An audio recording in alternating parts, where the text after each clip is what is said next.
था। उसने अपनी जमीन पर महाजन से रुपए उधार लिए थे, पर फसल बर्बाद होने के कारण वह रुपए वापस नहीं दे पा रहा था। कर्ज चुकाने के लिए उसने अपने बैल तक बेच दिए थे। भैया, मैंने अपने बैलों को बच्चों की तरह रखा है, इनका अच्छे से ध्यान रखना। भैया, अभी मैं इनकी आधी कीमत ही दे पाऊंगा, आधे रुपए अगले महीने ले लेना। भैया, मुझे अभी रुपयों की बहुत जरूरत है, इसीलिए तो बैल बेचे। अच्छा, तो ऐसा करो, तुम मेरी ये अंगूठी रख लो, ये मेरी माँ की आखिरी निशानी है, पर तुम इसे रख लो, जब मैं रुपए वापस करूं तो दे देना। नहीं भैया, रहने दो, तुम्हारी हालत तो मुझसे भी खराब है। अगर मैंने मजबूरी में तुम्हारी ये अमानत बेच दी तो ऊपर वाले को क्या मुंह दिखाऊंगा। तुम मुझे रुपए अगले महीने दे देना। वैसे भी इन रुपयों से मैं महाजन के पूरे रुपए नहीं चुका पाऊंगा। ऐसे में दो आदमी का परेशान होना ठीक नहीं। तुम तो चैन की सांस लो। महाजन ने बुलवाया है, उसके रुपयों का इंतजाम तो हो नहीं पाया। समझ नहीं आ रहा कि उसे क्या कहूँ। तुमने इस बुधवार तक रुपए सूद समेत वापस करने के लिए कहा था। चलो लाओ मेरे रुपए, आज बुधवार है। आप तो जानते हैं, इस बार मेरी बेमौसम की बरसात के कारण फसल बर्बाद हो गई है, इसलिए मैं रुपयों का इंतजाम नहीं कर पाया। अभी बस इतने ही है मेरे पास। बस 2000? अभी तो पूरे 5000 बाकी है। मुझे मेरे रुपए हर हाल में चाहिए, समझे? मुझे थोड़ा समय और दे दो। आप तो जानते हो कि मेरे इतने बुरे दिन पहले कभी नहीं आए। ठीक है, तुम आदमी अच्छे हो तो तुमको 1 सप्ताह और दे देता हूँ, पर अगर इस बार भी मेरे रुपए नहीं दिए तो ठीक नहीं होगा। और बिल्कुल उदास मन से अपने घर की तरफ चलता गया। तुम सुनो, क्या सोमू का घर यही है? बाहर बुलाओ उसे, पैसे लौटा दे, ये अपनी जमीन और घर, समझी ना? उसके बाद बेचारी उदास मन से सोमू का इंतजार करने लगी। कुछ देर में सोमू घर आया।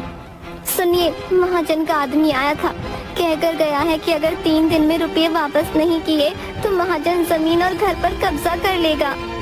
3 दिन में रुपए? यहाँ तो खाने के लाले पड़े हैं।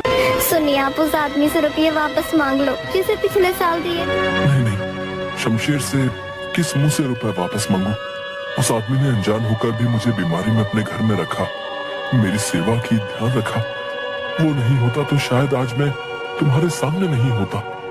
तुम्हें पता भी नहीं चलता मेरे साथ क्या हुआ है। उसे रुपयों की जरूरत थी और मेरे पास थे तो दे दिए। पर उसने खुद ही कहा था ना कि 1 साल बाद वापस देगा। आप अभी ले आइए, फिर जब आपके पास हो तो देखिए, एक बार मांगने में क्या हर्ज है।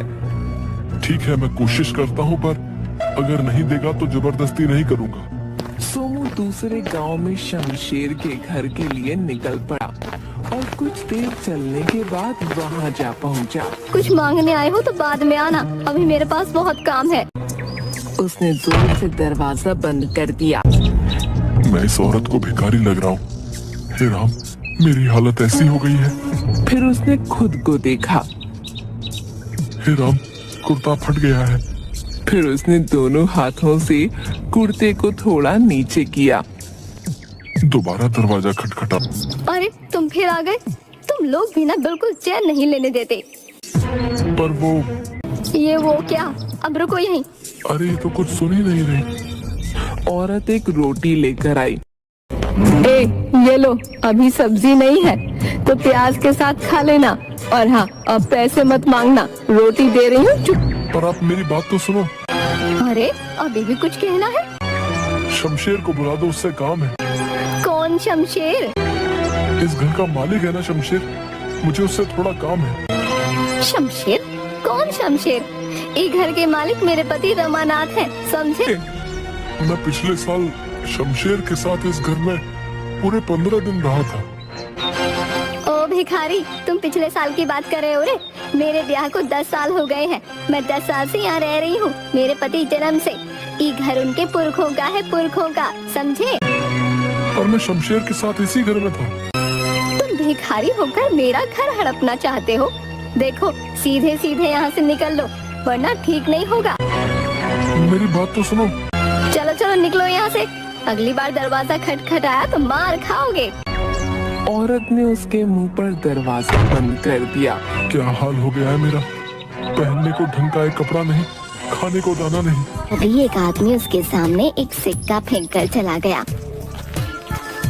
तभी उसकी नजर सामने एक घर के आंगन में घड़े बनाते कुम्हार पर पड़ी। उसे देखकर सोमू कुछ याद करने लगा। सोमू सड़क पर चक्कर खाकर गिर गया। उसे बहुत चोट लगी और खून बहने लगा। तभी वहाँ शमशेर आ गया। ए भैया संभल कर, लो मेरा हाथ पकड़ो। शमशेर ने उसे सहारा देकर खड़ा किया और तुम तो चलने की हालत में नहीं हो, तुम्हें तो बहुत तेज बुखार भी है। ऐसा करो कुछ दिन यहीं मेरे साथ इस घर में रहो, जब अच्छे हो जाओ तो चले जाना। सोमू खड़े होने की कोशिश करता है पर गिर गया। अरे रे भैया संभल कर, कहीं ऐसा ना हो कि जिंदगी भर न चल पाओ। ना ना ऐसा मत बोलो, तो आराम करो। शमशेर ने उसकी बहुत सेवा की। सोमू अब थोड़ा बहुत चलने लगा। यहाँ भीतर पड़े पड़े जी घबराने लगा है। थोड़ा बाहर हो आऊं। अकेले कहीं चक्कर खा के गिर ना पड़ो, अभी भी बहुत कमजोर लग रहे हो। चलो मैं भी चलता हूँ। दोनों घर से बाहर निकले तो सामने वाले घर में घड़े बनाते हुए कुम्हार ने आवाज दी। ए भैया कहाँ जा रहे हो? तुम तो जब से आए हो घर में ही कैद हो, बाहर ही नहीं निकलते। भैया तबीयत ठीक नहीं है, इतने दिनों से कोई आज जाकर बुखार उतरा है। एकदम मुरझाए लग रहे हो। तभी मैं सोचूं पड़ोस में नया आदमी आया और कोई बातचीत नहीं। ए देखो, तुमको तो ढंग से धोती तक बांधनी नहीं आती है। ठीक तो है नहीं, ठीक नहीं है। तुमको चलने में दिक्कत हो रही होगी। मैं बताता हूँ ठीक कैसे होगी। कुम्हार ने सोमू की धोती को थोड़ा पीछे से खींचा। अब ठीक लग रही है। हाँ अब सही है। सोमू कुम्हार के पास गया। भैया जरा सुनो तो। ए तुम अंदर मत आओ, वहीं रहो। पता चले कुछ तोड़ फोड़ दिया तो बिना बात के नुकसान हो जाएगा। वहीं से बोलो क्या चाहिए। तुमसे कुछ पूछना है। अच्छा मैं आता हूँ। बोलो क्या बात है। भैया मुझ कहीं तो कौन हो तुम? मैं पिछले साल वो सामने वाले घर में तुमने मुझको धोती बांधनी सिखाई थी। सोमू तुम ये का हाल बना रखा भैया, फिर से कहीं चक्कर खा के गिर गए क्या? सोमू ने मुंह लटका लिया। शाम होने को आई है, चलो अंदर आओ, पहले नहा धोकर कुछ खा पी लो फिर बात करेंगे। रात को सोमू और कुम्हार खाना खाते हुए। भैया मैं सुबह से इस गांव में शमशेर को ढूंढ रहा हूँ, पर कोई आदमी सीधा जवाब नहीं दे रहा। कौन शमशेर? इस गांव में कोई शमशेर नाम का आदमी मैं भी नहीं जानता। क्या गजब करते हो भैया। उस दिन जब तुमने मुझको धोती बांधनी सिखाई और वो मेरे साथ खड़ा था। अरे नहीं, ऐसा कैसे हो सकता है? मुझे अच्छे से याद है तुम अकेले थे, तभी मैं सोच रहा था कि अकेला आदमी घर के बाहर ही नहीं निकलता। भैया याद करो ना, शमशेर तुम्हारा पड़ोसी सामने वाला, उसने मेरी बहुत सेवा की थी। जाते समय मुझसे पूरे 5,000 रुपए उधार भी लिए थे। कहा था एक अरे साल तुमको बाद कोई भ्रम हुआ भैया। सामने वाले घर में तो रमानाथ और उसका परिवार पिछले साल गंगा जी गए थे, तो मुझे लगा तुमको घर की रखवाली के लिए बुलाया है। मैंने जब भी तुम्हें देखा। मुझे इस गांव के बारे में कुछ नहीं पता भैया। मुझे तो यहाँ सबसे 25-26 साल का लंबा चौड़ा लड़का, काला, लंबी लंबी मूछें, आगे एक दांत, आगे का दांत टूटा हुआ। ऐसा हो, देखो भैया, ऐसा एक आदमी सुनिए का एक शमशेर था, पर वो 3 साल पहले अचानक गायब हो गया था। धरती निकल गई, आसमान 3 साल पहले गायब हो गया। अरे नहीं भैया, मैं तो भैया लगता है शमशेर के नाम से किसी ने ठगी की है। मैंने तो यहाँ तक सुना है कि वो गलत काम, 2 नंबर का धंधा, और उसी के किसी दुश्मन ने, समझ रहे ना। मैं कहता हूँ तुम उसके चक्कर में मत पड़ो, सुबह को अपने गांव निकल जाओ। भैया तुम्हारा बहुत एहसान, मेरे तो कपड़े भी फट गए थे। कोई बात नहीं भैया, बस अपना ध्यान रखना है। तो वह एक पेड़ के नीचे बैठकर रोटी खाने लगा। खाते खाते अचानक हिचकी आने लगी। उसने सामने की तरफ देखा। सामने पेड़ के पीछे से कोई झांक रहा था। ये कौन है? अरे ये तो शमशेर रुपी है। मेरे रुपए वापस कर। शमशेर भाग गया।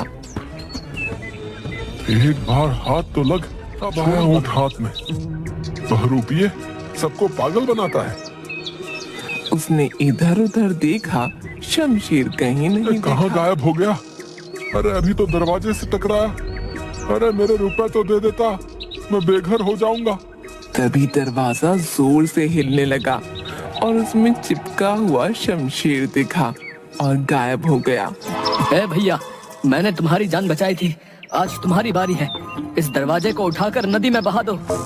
मैं सब बताऊंगा, पहले ये दरवाजे को पानी में बहाओ, वरना मैं मर जाऊंगा। अगर शमशेर उस समय मेरा ध्यान नहीं रखता तो मैं पिछले साल ही मर गया होता।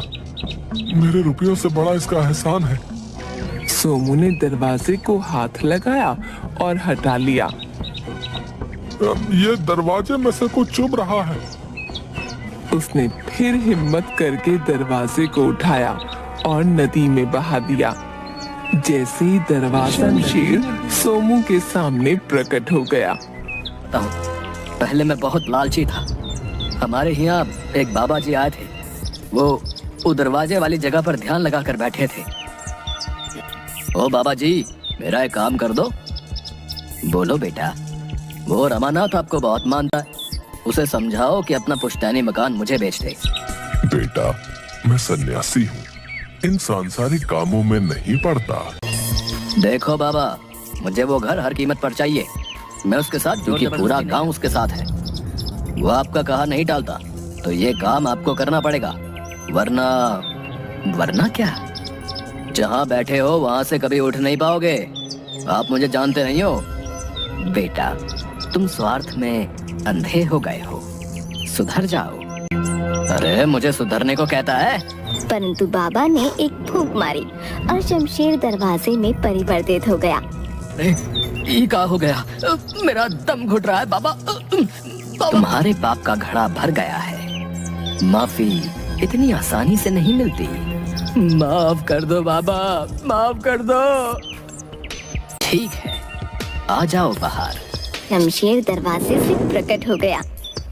तुम श्रापित हो, अब से तुम अदृश्य हो, कोई तुम्हें देख नहीं पाए। मुझे वापस पहले जैसा कर दो, मैं कभी कोई गलत काम नहीं करूंगा। यदि उसे तुम्हारी जरूरत होगी तो तुम केवल उसे दिखने लगोगे। तुम्हारे सच्चे मन से की गई सेवा से यदि वो स्वस्थ हो जाए और 1 साल बाद वो इस दरवाजे को उठाकर नदी में बहाए, तो तुम फिर से पहले जैसे हो जाओगे। जब मैं तुम्हें दिखने लगा तो मैं समझ गया कि तुम ही वो आदमी हो, पर मैं तब तुम्हें ये सब नहीं बता सकता था।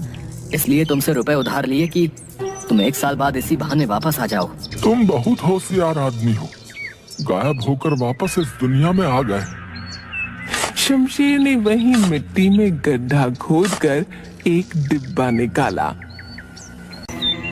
ये लो तुम्हारे रुपए, जैसे दिए थे वैसे ही हैं। सूद मैं बाद में दे दूंगा। आज फिर तुमने मेरी मदद कर दी। तुम बहरूपिये नहीं हो। भैया, तुमने तो मेरी जिंदगी वापस की है। अब मैं भी तुम्हारी तरह सच्चा आदमी बनूंगा।